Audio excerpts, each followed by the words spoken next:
How's everybody doing? How's your week? Great? My week was terrible. My week was very stressful. It was the last week of school. And if you are a teacher, or especially if you're a principal, you know that the last week of school is really something. So, first of all, the children don't really want to be there. They're already halfway out the door. You're trying to keep them. Summer vacation hasn't started yet, but also at the same time we have so many different things going on, so many events and things to take care of. So it's like, you know, you're sprinting and you're going towards the finish line and you have to make that last burst of effort and energy to get over the finish line. So we made it. We made it this year. We're over the finish line.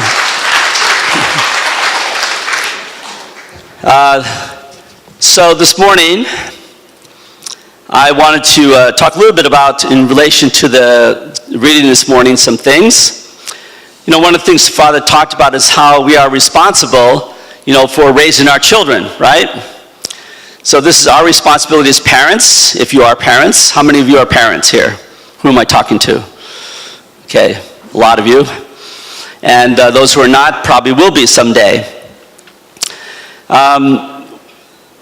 This is in one sense, it's a very serious responsibility to do this. And of course, it begins in the home, what kind of atmosphere we establish in our homes, what kind of traditions, family traditions we have, the expectations that we give our children begins in the home.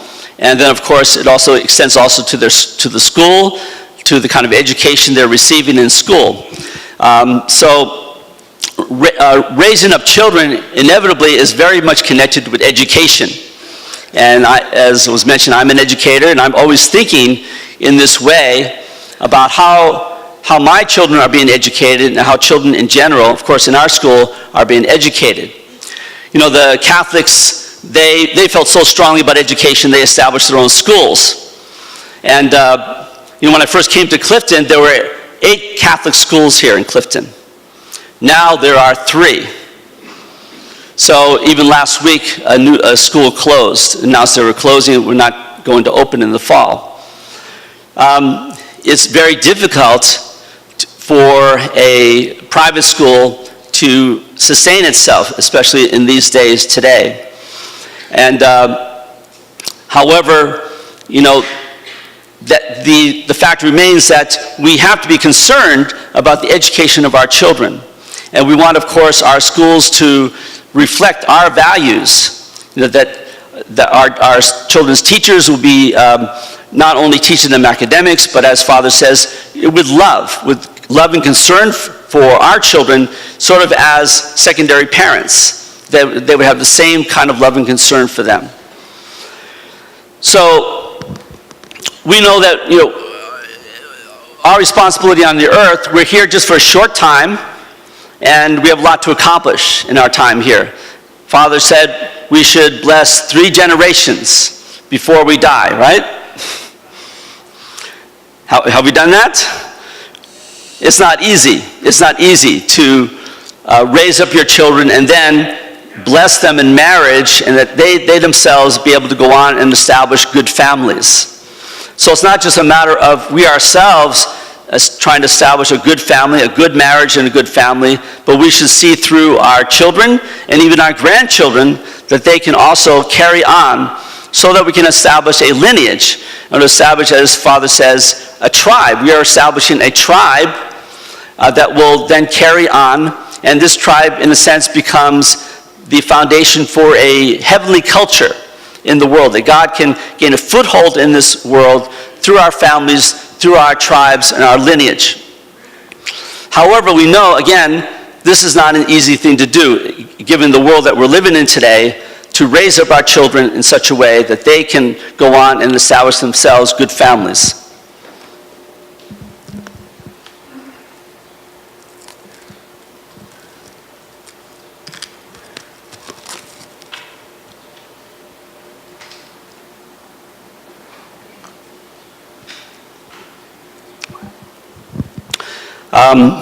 We know that youth is in some ways a treacherous time.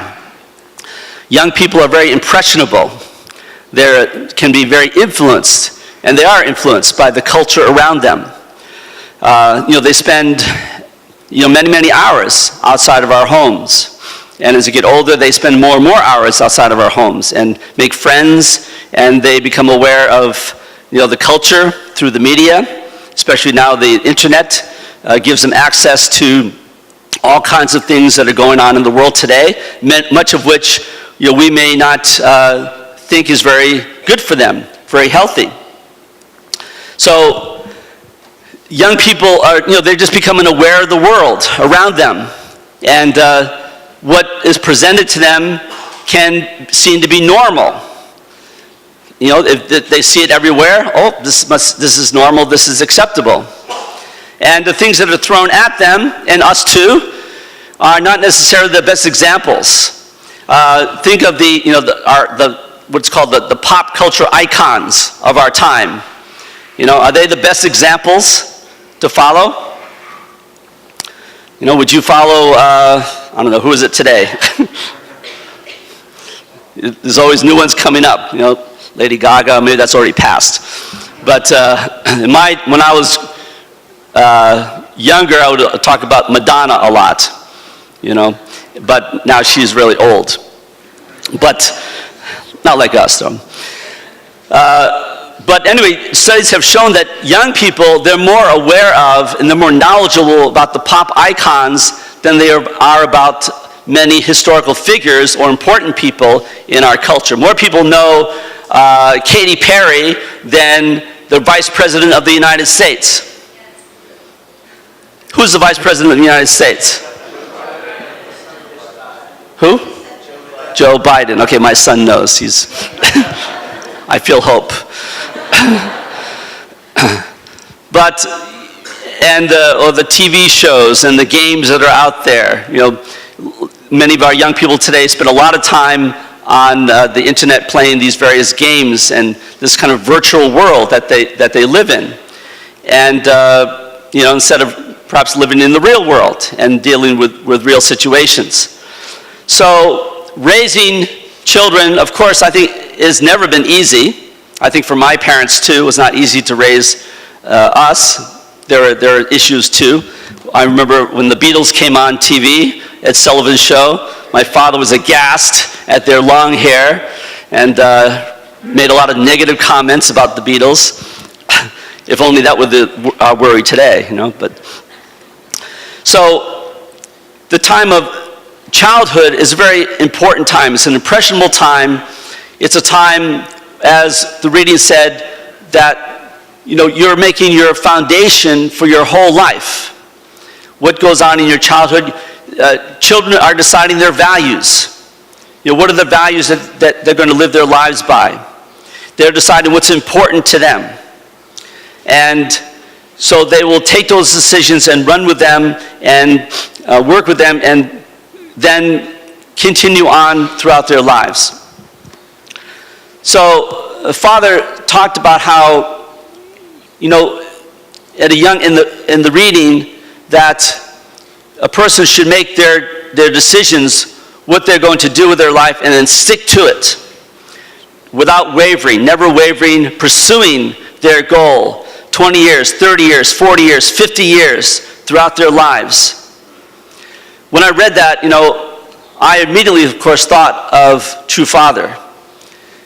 When he made his commitment to God at the age of 15, he never wavered from that commitment, no matter what persecution he faced, no matter what imprisonment he had to go through, or how much his body was tortured. He never wavered from his commitment to God. And this is such an example for us to follow. I know that actually many of our members too, maybe we didn't go through such a severe course as our True Father did, but it was not easy for us as well.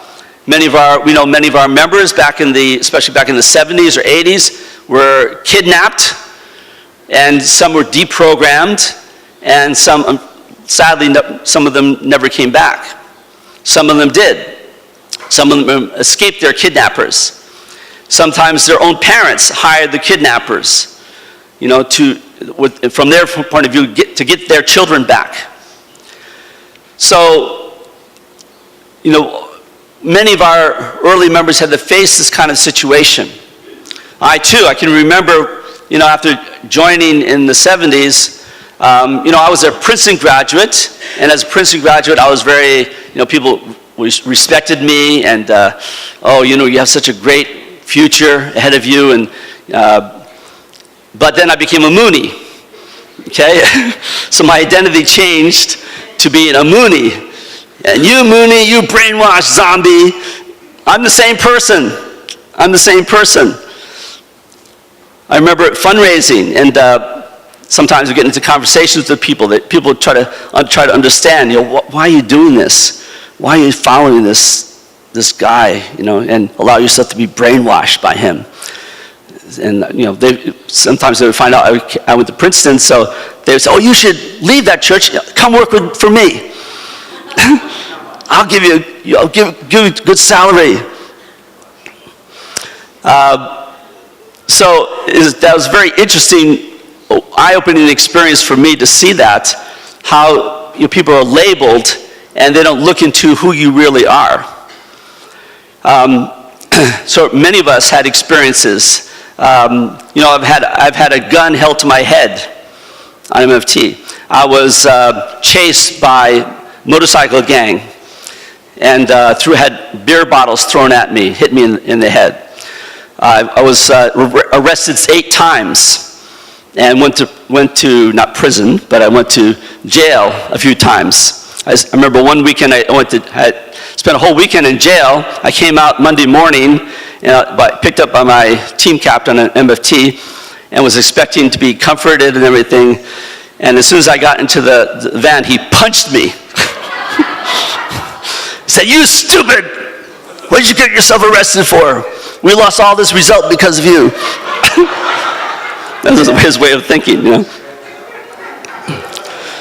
So we can be persecuted by our own members, sometimes. So I'm sure also many of you have your own stories. Second generation, talk to your parents about their stories.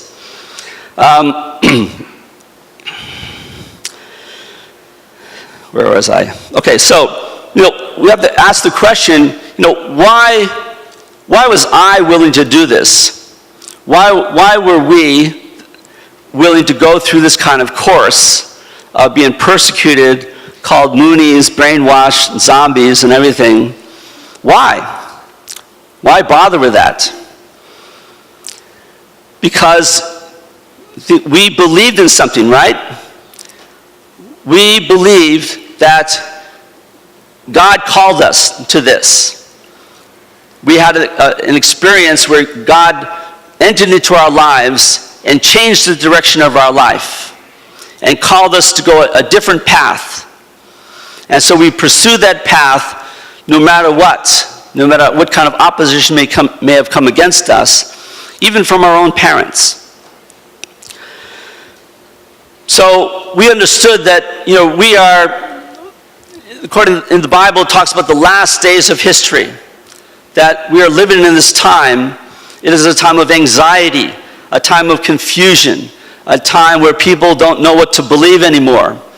And they're wandering around, floundering sometimes, trying to understand the purpose of their life and how can I find fulfillment and purpose. So I think we felt we found that. And even if the society called us all kinds of things, it didn't matter, because we had some vision for ourselves, what we were doing. But in the last days, it is a time of confusion where many people find it very difficult to understand what is right and what is wrong. I wanted to read a little bit from Chen Sung Young.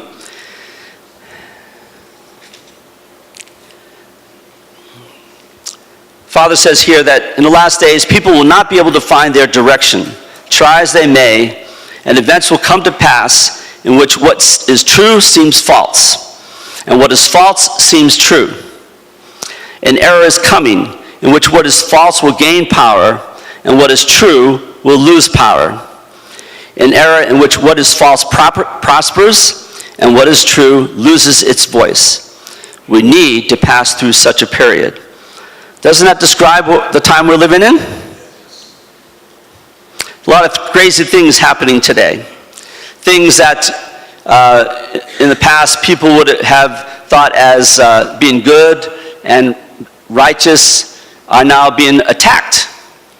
Some values, some standards that the world held, and things that were once thought of as some not good, as something that we would not want to pursue or our children to pursue, is now being held up as something good. I'm not going to go into details about that.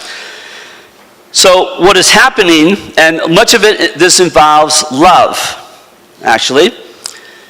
In the last days is a time where we are, in a sense, history is returning back to the origin of evil, back to where it all started, the fall of man in the Garden of Eden. We know from the principle that this story is not just about eating a fruit, it's talking about the misuse of sexual love. And so in the last days is a time where history is coming full circle, and this is the prime issue that we're dealing with, the world is dealing with today, the misuse of sexual love. So in the modern era, this started in many people point to the 60s. The sexual revolution of the 60s was, in a sense, the beginning point of this, or at least the external manifestation of this misuse coming out into the culture, into the society more openly. And so the 60s was a time of free love, a time of cohabitation, people hooking up with each other, having sexual relationships without commitments, a time where divorce began to rise, a time of adultery, more and more frequently happening. This was the beginning, and now culminating today, we see the elevation of homosexuality, transgenderism, and I'll just say the 50 Shades of Grey. I won't go into what that is all about, but if you know. These kinds of things that in the past they were perhaps there to some extent, but definitely were not celebrated, and now are being held up as something wonderful and something that we should honor and even promote. And so, culminating today, and we know that in just a few days, probably the Supreme Court is going to redefine marriage. Marriage itself is not going to be any more simply between a man and a woman. It's going to become something else, and that will not be the end point either. So the question is, where does this stop? Where is this going? And where is the end game? What is the end point of all this? To read again, what characterizes the era of the last days of the world? When all people of the world place absolute importance on individualistic love, the last days have come. This statement derives from our understanding of fallen love. The global era that exalts individualistic love is the era of the last days. It is an era in which people go their way, pursuing love fixed solely on themselves, while denying love for their nation, love for their own people, and love for their family. They stand not on the side of human ethics or morality, but rather follow the desires of the flesh. The criteria today is follow your feeling, and that began in the 60s. Follow your feeling. Follow your physical feelings. Follow whatever feelings you have, and that's good. So, but there are no boundaries, there's no standards beyond that to guide your life by. Anyway, I think we're all familiar with this situation. The question is, what to do? What do we do about this? There are many Christians today that are very much caught up with fighting against, the redefinition of marriage and homosexuality and all these things. But actually, Father had a very different perspective on this. And I wanted to read this also from Chen Sung-gun. He said that if we are to dig out the root of evil and sin, we must desperately battle this enemy and eradicate the origin of the fall by blasting it out of existence. Only then will the enemy be unable to relate with human beings on earth. As long as he remains, evil will still be rampant in the world. Believers ought not to battle over the results of the fall. Rather, their first priority ought to be finding the fall's originator. We need to identify the enemy's den and how he caused the fall. The problem of the fall needs to be resolved fundamentally between the three parties, God, human beings, and Satan. Unless this is done, we will remain at a loss over how to resolve human suffering. So we can never resolve these issues by going after the results of the fall. All these things from the sexual revolution on, they're an expression of the world because of the fall, because of fallen love. We can never eradicate these problems just by addressing those things directly. But rather, we have to think about the beginning. How did it all start? What caused the fall in the first place? We have to think about that. So I'm going to ask you, what caused the fall of man?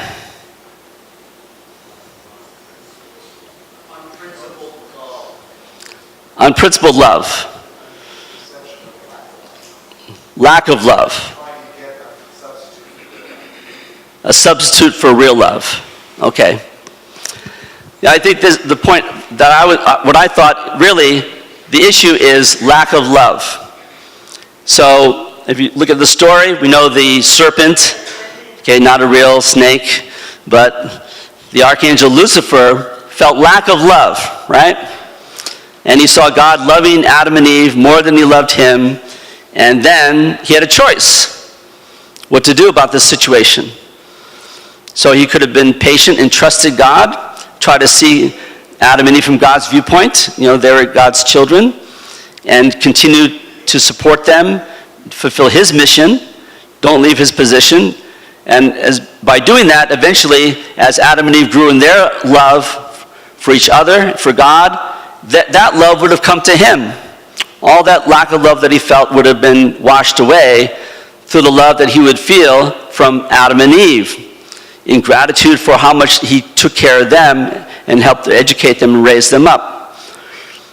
So, but tragically, he made the wrong choice.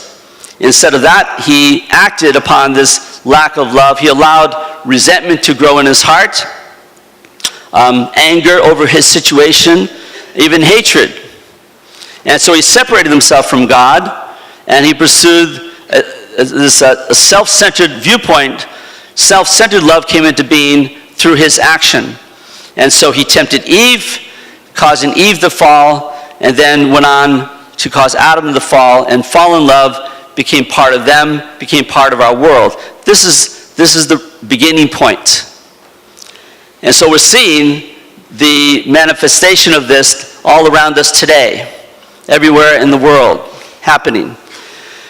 So throughout history, religion and Christianity try to erect,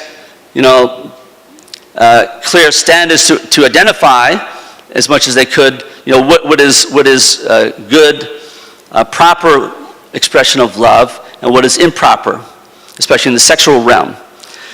But now that's all being washed away, and now everything goes. So, but we can not expect simply to re-erect these standards based upon Christian teaching or the teachings of other religions. We have to understand really where it all began. And the way to resolve this problem is we have to deal with the issue of lack of love. Lack of love. Why do people pursue these other expressions of love? Because they did not experience God's true love. And so they're attracted, especially in the physical realm. They feel some physical attraction. Again, just following their feelings, and they just follow wherever that goes. So, but they're susceptible to that because they did not experience God's true love. It's very interesting that much of the anger and resentment expressed by those who are following this kind of path, many times it's directed at Christians. And it's very much connected to being anti-religious, anti-Christian. Because from their viewpoint, Christianity is kind of self-righteous, the feeling of, oh, we're better than you, and what Christians are saying, what you're doing is sin, and you're going to hell, all this stuff. So they don't feel God's love through Christians, being taught to that way. And so Christianity is under attack. But we know also, if we look at it from a providential viewpoint, this is happening because Christianity also persecuted our true Father, persecuted our movement. In God's providence, this is the time when Christians should recognize and accept the second coming of the Messiah. But they did the opposite. They persecuted the Messiah. And so now they're reaping the results of this actions. So we are really living in a post-Christian era. This is a post-Christian era. God's providence has to move forward. So the issue is how to resolve this feeling of lack of love, how to resolve resentment, anger, hatred. It can only be overcome by practicing God's original ideal of love. If we raise our children by teaching them the principle with God's love, then they will be tempted to go onto a destructive path, will be carried away by the culture. They will understand within themselves, they will feel that they have received God's love, and they want to follow this way. And it erects within themselves a firewall against the destructive influences of the culture. And if we can bless, as Father calls us to do, bless 3 generations before we die, and establish our tribe, establish our lineage, this becomes the foundation for a new heavenly culture.